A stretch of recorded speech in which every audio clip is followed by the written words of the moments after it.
Hello students, welcome to the class on organic chemistry. In today's class we are going to learn new chapter hydroxy derivatives and ethers. IUPAC nomenclature. Naming the organic compounds according to IUPAC nomenclature. There are some important rules that we need to follow. So, can you expand IUPAC? Yes, International Union for Pure and Applied Chemistry. We will learn rules with the examples. Let's start with this example. First, we have to find the longest chain of the compound, which is considered as a parent carbon or root word. Now, start numbering the carbon. The lowest number should be given to functional group. So, we start numbering from right hand side. As you see, the compounds containing 4 carbon, so the name starts with but. Next, you have to check the bonds between the carbon atoms. Here, we have single bond between the 4 carbon atoms. So, it is alkane. So, the name will be butane. Next, you have to find out any substituent present in a compound. Here, we don't have any substituent. The functional group of this compound is OH. So, the IUPAC name of this compound is butanol.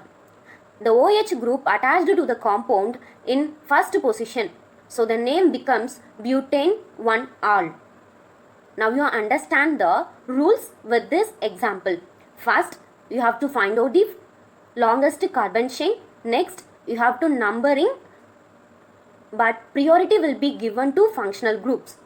Next, you have to check the bond between carbon atoms. Next, you have to check any substituent present in the compound.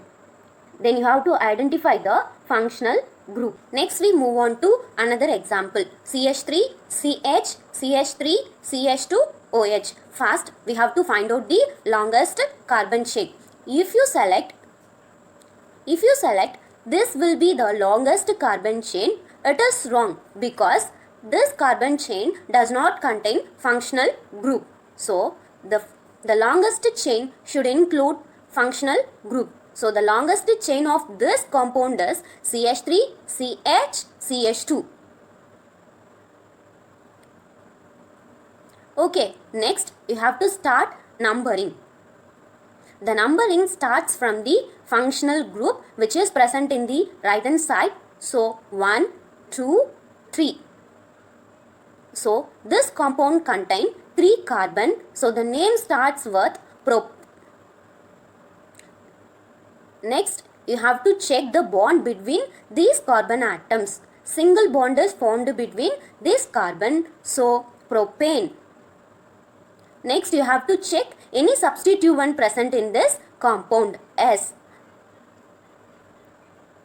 Second position, CH3 is present.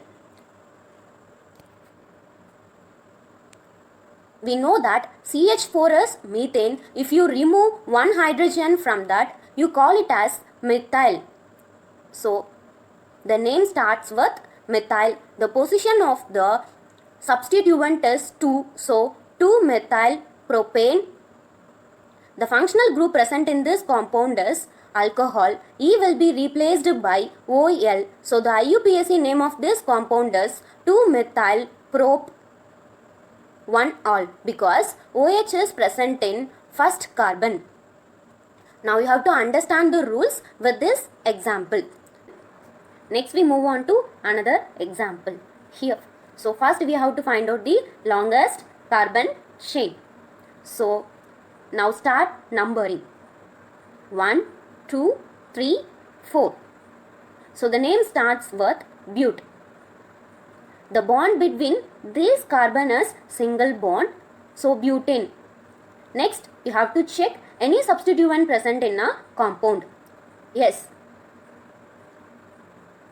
There is 2 substituent. One is Br and another one is CH3. Here we have 2 different substituents. Now you may confused, right? First, you have to arrange the substituent in an alphabetical order. Bromo comes first, then methyl. Okay, so bromo present at the second position, methyl is present at the third position. So the name starts with 2 bromo, 3 methyl, butane. So here the functional group is alcohol, E will be removed and OL will be added. The rules we saw, first we have to find out the longest carbon chain including functional group, then start numbering.